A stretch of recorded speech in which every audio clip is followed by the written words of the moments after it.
नमस्कार।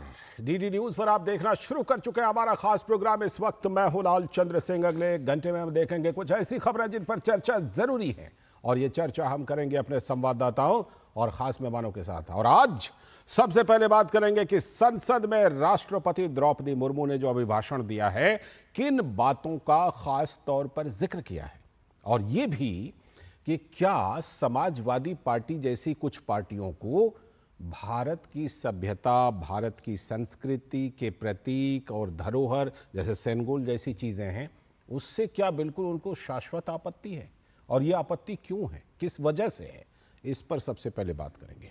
और इसके बाद आज की खास चर्चा होगी कि विपक्ष तो संसद में आक्रामक है, लेकिन सैम पित्रोदा, याद है ना आपको, विरासत टैक्स वाले और भारत की विविधता के बारे में विवादित बयान देने वाले और पिछले चुनाव में हुआ तो हुआ कहने वाले, उनको कांग्रेस ने चुनाव के समय तो हटा दिया था, लेकिन अब फिर से उसी पद पर नियुक्त कर दिया है सैम पित्रोदा को।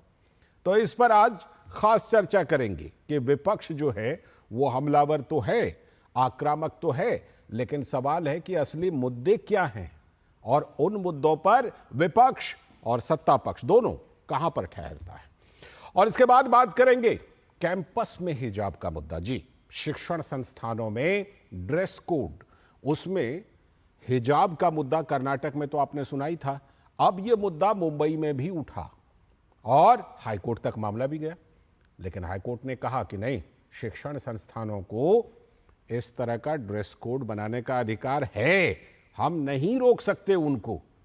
तो बार बार ये हिजाब का मुद्दा क्यों उठता है? याद रखिएगा, महाराष्ट्र में कुछ ही महीनों बाद विधानसभा के चुनाव होने वाले हैं, तो इस पर भी होगी बात, होंगे तमाम सवाल जवाब। लेकिन सबसे पहले इस वक्त की हेडलाइंस। राष्ट्रपति द्रौपदी मुर्मू ने संसद की संयुक्त बैठक को किया संबोधित, सदन को सरकार की नीतियों और भविष्य के रोड मैप से करवाया अवगत। कहा, भारत तीसरी बड़ी अर्थव्यवस्था बनने की ओर।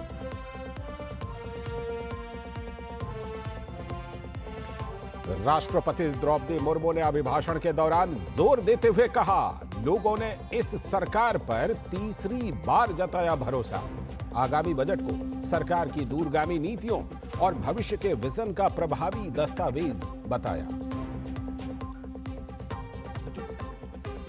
राष्ट्रपति ने आपातकाल पर बोला करारा हमला। कहा, 25 जून 1975 को लागू किया गया आपातकाल संविधान पर था सीधा हमला। भारतीय संविधान बीते दशकों में हर चुनौती और कसौटी पर उतरा खरा। महाराष्ट्र में आज से विधानसभा के मॉनसून सत्र की हुई शुरुआत। 12 जुलाई तक चलने वाले सत्र में कल पेश किया जा सकता है राज्य का बजट। उप मुख्यमंत्री और वित्त मंत्री अजीत पवार ने इकोनॉमिक सर्वे सदन में किया पेश। मौजूदा विधानसभा का होगा ये आखिरी सत्र। कर्नाटक के बाद अब मुंबई में हिजाब बना मुद्दा, लेकिन बॉम्बे हाईकोर्ट ने कहा, कॉलेज के ड्रेस कोड में कोई हस्तक्षेप नहीं। लेकिन मुद्दे पर राजनीति करने वाले नेताओं ने कहा, मुस्लिम महिलाओं को मौलिक अधिकार से किया जा रहा है दूर। तो सवाल उठ रहा है कि आखिर हर चुनाव से पहले हिजाब को क्यों बनाया जाता है मुद्दा।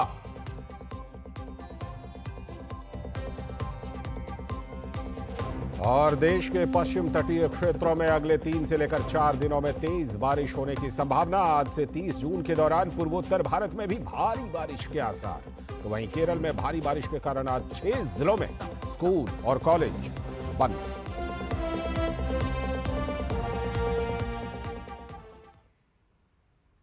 तो ये थी इस वक्त तक की हेडलाइंस। अब देखते हैं खबरों को विस्तार से। और आज सबसे पहले हम बात करने वाले हैं राष्ट्रपति के अभिभाषण की कि क्या कुछ खास इस अभिभाषण में, राष्ट्रपति के अभिभाषण में रहा। तो संसद में जो राष्ट्रपति का अभिभाषण हुआ, उसमें दोनों सदनों को महामहिम ने संबोधित किया। अभिभाषण में राष्ट्रपति ने आपातकाल का भी जिक्र किया और कहा कि संविधान पर सीधा हमला किया गया था। राष्ट्रपति ने कहा कि इस बार स्थिर सरकार को जनादेश मिला है। जम्मू कश्मीर में रिकॉर्ड पोलिंग का भी जिक्र किया। अभिभाषण के दौरान राष्ट्रपति ने जोर देते हुए कहा कि लोगों ने इस सरकार पर तीसरी बार भरोसा जताया है। अपने अभिभाषण में राष्ट्रपति ने कहा कि भारत दुनिया की तीसरी बड़ी अर्थव्यवस्था बनने की ओर है। तो राष्ट्रपति ने आगामी बजट को सरकार की दूरगामी नीतियों और भविष्य के विजन का प्रभावी दस्तावेज बताया। और आपातकाल पर राष्ट्रपति ने करारा हमला बोला और कहा कि 25 जून 1975 को लागू किया गया आपातकाल संविधान पर सीधा हमला था। भारतीय संविधान बीते दशकों में हर चुनौती और कसौटी पर खरा उतरा है। ये राष्ट्रपति ने ये बात साफ तौर पर कही। और समाजवादी पार्टी ने इस दौरान संसद से सेनेगल को हटाने का मुद्दा बना लिया। कहा सेनेगल को हटाकर वहां पे संविधान रख दीजिए। तो सवाल यह है कि भारतीय सभ्यता और संस्कृति के प्रतीकों से सपा जैसी पार्टियों को क्या आपत्ति है। और राष्ट्रपति के संबोधन में आपातकाल का जब जिक्र हुआ तो कांग्रेस ने स्पीकर को पत्र लिख दिया। कांग्रेस महासचिव केसी वेणुगोपाल ने अपने पत्र में इसे संसदीय परंपराओं के विरुद्ध बता दिया।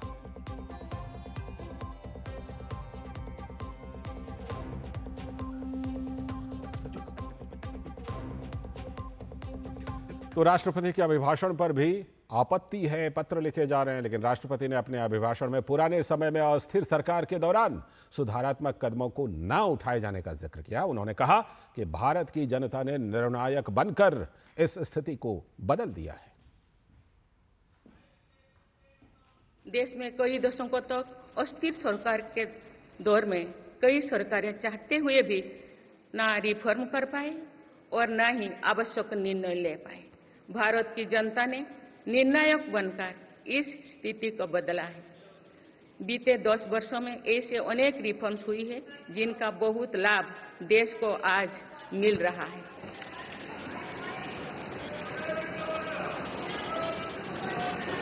जब ये रिफॉर्म्स किए जा रहे थे तो भी इनका विरोध किया गया था। नकारात्मकता फैसले की कोशिश की गई थी, लेकिन ये सारे रिफॉर्म्स समय की कसौटी पर खरे साबित हुए हैं। और राष्ट्रपति ने कहा कि प्रतियोगी परीक्षाओं में पेपर लीक मामले पर दलीय राजनीति से ऊपर उठकर दोषियों के खिलाफ सख्त कार्रवाई करने के लिए सरकार प्रतिबद्ध है।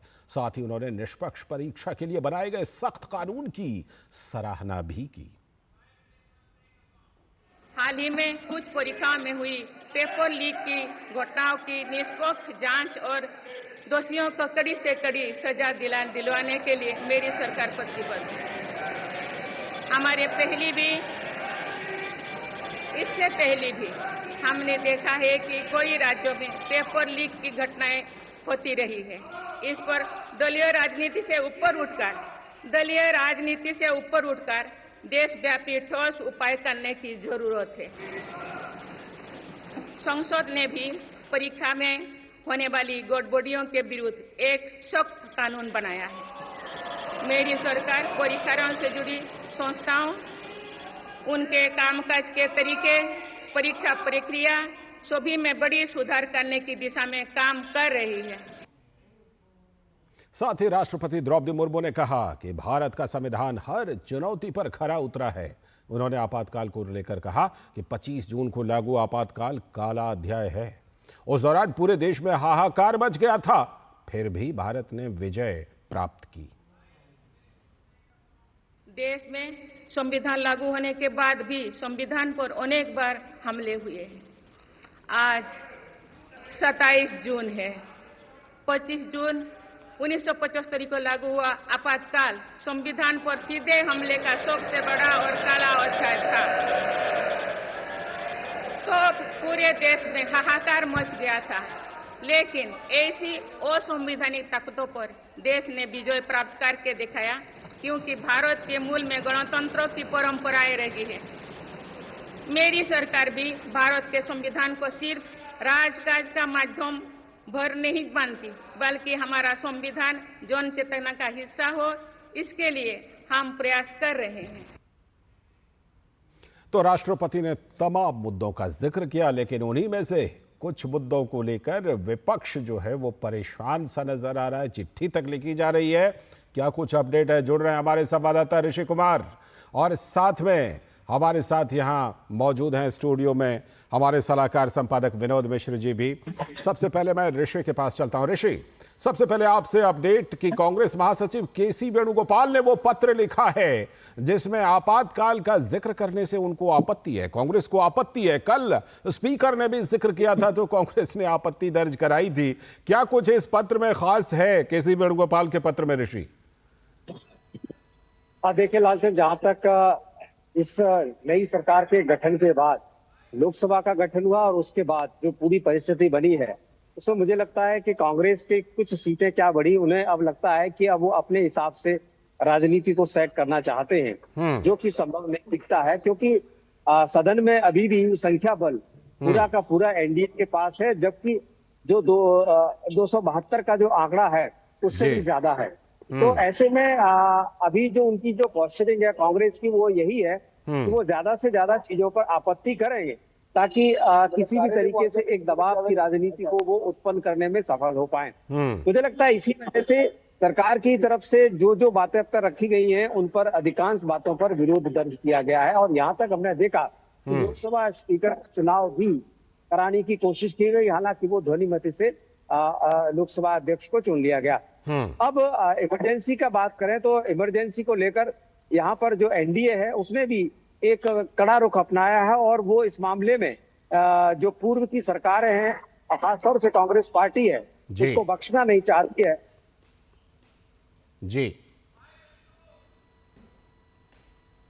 लगता है ऋषि की इसी वजह से जो कांग्रेस है वो इस बात को समझ रही है कि उसको जो वो नैरेटिव सेट करना चाह रही थी, ऐसे में उसके खिलाफ, क्योंकि ये संविधान का मसला इस बार काफी ज्यादा हुआ है चुनाव के दौरान भी और संसद में भी, तो ऐसे में बीजेपी ने उन पर एक पलटवार किया है कि संविधान का सबसे ज्यादा दुरुपयोग तो इमरजेंसी के समय हुआ था। इसी वजह से मुझे लगता है कि कांग्रेस इस बात को नहीं पचा पा रही है कि संविधान की जो दुहाई वो दे रहे हैं, अब उसी पर उल्टा हमला हो रहा है। पत्र में उन्होंने इस बात का जिक्र किया है कि किन किन बातों का ख्याल रखना चाहिए, तो उन्होंने कहा स्पीकर का चुनाव के समय इस तरीके की बात नहीं होनी चाहिए। ठीक है, लौटता हूं आपके पास ऋषि, अभी आप हमारे साथ बने रहिएगा, लौटता हूं आपके पास। हमारे साथ विनोद जी भी मौजूद हैं। विनोद जी, ये आपातकाल का जिक्र कल स्पीकर ने किया तो आपत्ति, आज राष्ट्रपति महोदया ने जब जिक्र किया अपने अभिभाषण में तो कांग्रेस की तरफ से चिट्ठी लिखी जा रही है, और दूसरी तरफ ये भी खबर आ रही है कि समाजवादी पार्टी तो ये कह रही है कि वो जो पीछे में सेनगोल जो कि नई संसद भवन में लगाया गया था, उनका कहना है कि उसे हटाइए और अब वहाँ पर जो है संविधान रख दीजिए। संविधान तो सब जगह पर है ही, बिल्कुल है, संविधान तो सबसे ऊपर है, लेकिन फिर ये सवाल उठता है कि विपक्ष को इस तरह से आपत्ति क्यों लग रही है सेनगोल से, आपातकाल के जिक्र से? कहीं ना कहीं ऐसा लगता है कि विपक्ष ने जो पूरा एक नैरेटिव खड़ा किया था उसको लेकर अब सत्ता पक्ष जो है उसका पलड़ा इन चीजों में, नैरेटिव में भारी होता हुआ दिख रहा है संसद के अंदर। देखिए, ये कल जैसे यही बता रहे थे ऋषि कुमार जी, और जब कल आपने देखा कि संसद के लोकसभा की शुरुआत के समय में भी स्पीकर ने आज 27 तारीख का 26 तारीख का वो दिन था इमरजेंसी का, 50 साल का उस एक कह सकते हैं कि बरसी थी जी, तो इमरजेंसी के लेके स्पीकर ने एक निंदा प्रस्ताव भी रखा था सामने में। ये एक असहज करने वाली बात थी कांग्रेस पार्टी के लिए, क्योंकि उन्होंने जो नैरेटिव बनाई थी, जो ऋषि कुमार कह रहे थे कि पार्लियामेंट में हम लोगों ने कभी इस तरह का सीन नहीं देखा कि संविधान हाथ में रखे हुए ओथ ले रहे हैं राहुल गांधी, अखिलेश यादव, सारे जितने भी इंडिया गठबंधन के मैक्सिमम ऐसे सांसद थे जो अभी जीत के आए हैं, वो इंडिया गठबंधन में आपने देखा होगा कि एक संविधान की एक कॉपी लेके और वो ये बता रहे हैं कि हम संविधान की रक्षा करने आए हैं। तो जब आप संविधान पे इतनी बड़ी नैरेटिव बनाते हैं तो फिर इस संविधान को लेके जो 50 साल पहले इमरजेंसी में जिस तरह से संविधान को एक तरह से दरहम बढ़म किया गया था, संविधान को ध्वस्त किया गया था, आप कह सकते हैं कि एक तरह से संविधान को बुलडोज किया गया था। इतने संशोधन तो कभी संविधान में नहीं हुए जिस तरह से एक ऑटोक्रेसी के लिए एक इंदिरा गांधी अपने पावर बनाने के लिए इतने संशोधन कर डाली थी। तो जब तक आप उस इतिहास में नहीं झांकेंगे तब वर्तमान के उस संविधान के खतरे को आप कैसे समझ पाएंगे? अगर आप इलेक्शन कैंपेन में लोगों को बताते रहे कि ये संविधान पे खतरा है, तो लोगों को ये जानकारी जरूर होनी चाहिए कि संविधान पे खतरा किस दौर में हुआ, और कैसे हुआ। तो यही कोशिश में अगर आप देखिए कि कल लोकसभा में स्पीकर ने इस बात को निंदा प्रस्ताव लाया, तो सरकार की तरफ से आप ये आज जब ये प्रेसिडेंट महोदया जो पढ़ रही थी अब ये भाषण अपना, तो जाहिर सी बात है सरकार की इस चिंता को उन्होंने रेखांकित किया कि भाई संविधान हमारा देश की पूंजी है, थाती है, इसे अक्षुण्ण रखा जाए। जो 50 साल पहले हुआ वो गलती कभी भी दोहराई नहीं जाएगी। ये एक कमिटमेंट को राष्ट्रपति महोदय ने एक सरकार के अभी अपने भाषण में कहा। रही बात जब आप कह रहे थे सेंगुल की बात कि ये देखिए कितना हास्यास्पद है। मैं नहीं कहूंगा कि सपा के सांसदों को या अखिलेश जी को सेंगुल के बारे में जानकारी नहीं है। वो सांसद हैं और लाखों लोगों के चुने हुए सांसद हैं, तो उनके जानकारी के अभाव को हम कैसे कह सकते, चैलेंज कर सकते हैं। बिल्कुल। लेकिन इतनी बात तो जरूर है कि इन सारे पार्टियों को कम से कम भारत के परंपरा, भारत की संस्कृति के प्रति एक दुराग्रह है। जी। सेंगोल के बारे में वो जाने कि जब नए संसद भवन में प्राइम मिनिस्टर मोदी उस सेंगोल लेके आए थे, मुझे और आपको याद होगा कि सारे वो जो अधिनाम वहां के संत समाज हैं, उन लोगों ने सेंगोल की प्राण प्रतिष्ठा की थी और संसद भवन में मोदी ने पूजा अर्चना करने के बाद उसको प्रतिष्ठापित किया था। बिल्कुल। ये सेंगोल भारत की एक प्राचीन परंपरा के साथ साथ साक्षी है। साउथ इंडिया के, दक्षिण इंडिया के जो वो सारे अधिनाम हैं, उनकी परंपरा में आज भी कायम है। तो क्या वो परंपरा अगर संसद भवन में सुसज्जित है, जिसको जवाहरलाल नेहरू ने स्थापित किया था, वो अलग बात थी कि नेहरू जी को बाद में लगा तो वो इसको एक म्यूजियम में डलवा दिए थे। नरेंद्र मोदी ने भारत की जब बात करते हैं विकास के साथ विरासत की, तो अपने विरासत को भी सहेजना जानते हैं। और साउथ इंडिया की जो सेंगुल की परंपरा जो चोल डायनेस्टी के साथ में था, तो क्या इस देश को गर्व नहीं होना चाहिए कि ये राजदंड भारत के जो भारतीयता है, भारत का प्राण है, उसकी वापसी हुई है। ठीक। मैं ऋषि आपके पास चल के ये अपडेट लेता हूं। पिछले 2 दिनों की कार्रवाई ऋषि देखिए कि चाहे वो स्पीकर की बातों में जिक्र हो आपातकाल का, या फिर राष्ट्रपति के अभिभाषण में जिक्र हो, जिस चीज को कि विपक्ष ने अपना एजेंडा बनाया, चुनाव के बाद भी जिस तरह वो संविधान की कॉपी लेकर पहुंचे, अब लगता है कि क्या सत्ता पक्ष ने ये निर्णय ले लिया है क्या कि इसी मुद्दे पर अब फ्रंट फुट पर खेलना है, बैक फुट पर बिल्कुल नहीं जाना है। मुझे लगता है यही रणनीति है, क्योंकि जिस तरीके से कल लोकसभा अध्यक्ष का चुनाव हुआ, तो उसके बाद ऐसा लग रहा था कि सब कुछ शांतिपूर्वक आज का दिन गया है। और जिस तरीके से विपक्ष ने अपने उम्मीदवार को तो उतारा, लेकिन उन्होंने वोटिंग के लिए प्रेस नहीं किया। इससे लग रहा था कि सब कुछ शांतिपूर्वक चल रहा है। लेकिन जब स्पीकर के द्वारा, चूंकि समय और दिन ऐसा था कि उसका जिक्र जब उन्होंने किया, तो उसके बाद लगा कि ये तो हमारी तरफ ही कर दिया गया। यानी कि जिस संविधान की दुहाई कांग्रेस अब तक दे रही थी, बीजेपी ने, खासतौर से एनडीए ने इस बात की रणनीति बनाई कि देश को बताया जाए कि संविधान को खतरा किस समय सबसे ज्यादा हुआ था। और अगर हम बात करें 42nd अमेंडमेंट की, तो मिनी कॉन्स्टिट्यूशन ऑफ इंडिया के नाम से जाना जाता है। उस समय इतने संविधान में संशोधन हुए थे कि बाद में सुप्रीम कोर्ट में भी इन सब संशोधनों को लेकर जब अन्य पार्टियां गई, अन्य जो रेफरेंस के लोग गए, तो उसमें सुप्रीम कोर्ट ने भी ऐसे बदलाव किए और बहुत सारे संशोधनों को खारिज भी किया। तो उससे ये साबित होता है कि वो जो संविधान के संशोधन हुए थे वो उचित नहीं हुए थे और संविधान के अनुरूप नहीं हुए थे। मुझे लगता है बीजेपी अब चुनाव में तो नहीं, लेकिन चुनावों के बाद कांग्रेस को इस मुद्दे पर घेरना चाहती है। और मुझे लगता है, उन्हें लगता है कि ये चीज अगर अभी नहीं खत्म की गई, तो पूरे आगे आने वाले समय में भी विपक्ष बार बार संविधान के नाम पर इस तरीके की घटनाएं करता रहेगा। तो मुझे लगता है ये उनकी रणनीति है, सफल और कारगर दिख रही है, अभी कांग्रेस इसका इतना तीखा विरोध कर रही है। जी, मैं लौटता हूं आपके पास। विनोद जी, एक बात तो दिखाई पड़ती है कि देखिए, जो जिस बात का अभी ऋषि भी जिक्र कर रहे थे कि विपक्ष की कुछ सीटें बढ़ी हैं, कुछ नैरेटिव उन्होंने सेट किया, कुछ सीटें बढ़ी। अब जाकर के लगता है कि विपक्ष उत्साह में यहां तक आ गया है कि अब समाजवादी पार्टी, जो कि हम जिक्र कर रहे थे कि अब सेंगोल को हटाइए।